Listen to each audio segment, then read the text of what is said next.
Retire అయిన ఒక British సైనికుడు తాను రిటైర్ కాగా వచ్చిన మొత్తం డబ్బు 40 లక్షలు ఖర్చు చేసి వాడకుండా వదిలేసిన ఒక సోవియట్ సబ్మెరీన్ను కొనుగోలు చేశాడు. అది చూసి అధికారులంతా ఈ చెత్త ఎందుకు కొంటున్నాడని నవ్వుకున్నారు. అతను ఈ సబ్మెరీన్తో లోతైన సముద్రంలోకి వెళ్ళి కొన్ని కోట్ల విలువైన బంగారు నిధిని తీసుకురావాలనుకున్నాడు. సబ్మెరీన్ని బాగా పరిశీలించిన తర్వాత కొన్ని ప్రాథమిక మరమ్మతులు చేయడానికి అతను రిటైర్ అయిన సబ్మెరైనర్లను అతని టీంలోకి తీసుకున్నాడు.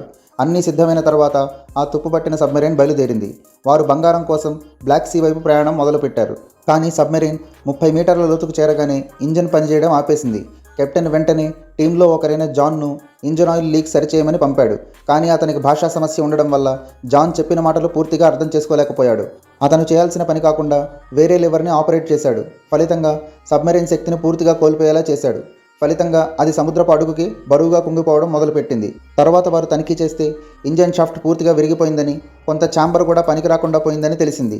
ఇప్పుడు వారు పైకి తిరిగి వెళ్ళలేని స్థితిలో చిక్కుకుపోయారు. సబ్మెరైన్లోని ఆక్సిజన్ 36 గంటలు మాత్రమే సరిపోతుంది. అందరూ నిరాశలో మునిగిపోతున్న సమయంలో కెప్టెన్ మ్యాప్ను చూసి వారు లక్ష్యస్థానానికి 100 మీటర్ల దూరంలోనే ఉన్నారని గుర్తించాడు. వారు మునిగిపోయిన జర్మన్ సబ్మెరైన్ను కనుక్కోగలిగితే దాని ఇంజన్ షాఫ్ట్ను తీసుకుని తమ సబ్మెరైన్లో పెట్టి తప్పించుకోగలుగుతారు. అంతేకాకుండా $500 మిలియన్ విలువైన బంగారాన్ని కూడా తీసుకొని రాగలుగుతారు. జర్మన్ సబ్మెరైన్ను గుర్తించడానికి కెప్టెన్ క్రేన్తో సముద్రపు అడుగున సోనార్ సూత్రాన్ని ఉపయోగించి దాని స్థలాన్ని గుర్తించమని ఆదేశించాడు. తర్వాత 3 సిబ్బంది డైవింగ్ సూట్లు వేసుకుని జాగ్రత్తగా జర్మన్ సబ్మెరైన్ వైపు ఈదుతూ వెళ్లారు. వారు లక్ష్య ప్రాంతానికి చేరుకున్నారు. కానీ జర్మన్ సబ్మెరైన్ కనిపించలేదు. వారి ముందు ఒక పెద్ద సముద్రపు పర్వత శ్రేణి మాత్రమే కనిపించింది. అందరూ వదిలేయాలని అనుకుంటున్న సమయంలో ఒక సిబ్బంది ఆ పర్వత శ్రేణిలో ఏదో వింతగా ఉందని గమనించాడు. అతను సముద్రపు మట్టిని తవ్వడం మొదలుపెట్టాడు. అలా తవ్వుతుంటే మట్టిలో పూర్తిగా కప్పబడి ఉన్న జర్మన్ సబ్మెరైన్ బయటపడింది. కాలక్రమేణా ఆ సబ్మెరైన్ పూర్తిగా మట్టిలో మునిగిపోయింది. 2 సిబ్బంది వెంటనే ఆ సబ్మెరైన్లోకి వెళ్ళి కావాల్సిన ఇంజన్ షాఫ్ట్ను మాత్రమే కాకుండా జర్మన్లు వదిలి వెళ్లిన బంగారు ఇటుకలను కూడా కనుగొన్నారు. 10 నిమిషాల్లోనే వారు ఆ బంగారాన్ని విజయవంతంగా తమ సబ్మెరైన్లోనికి తెచ్చారు. వెంటనే పాడైన ఇంజన్ షాఫ్ట్ని మార్చేశాడు. అయినా ఇంజన్ స్టార్ట్ కాలేదు.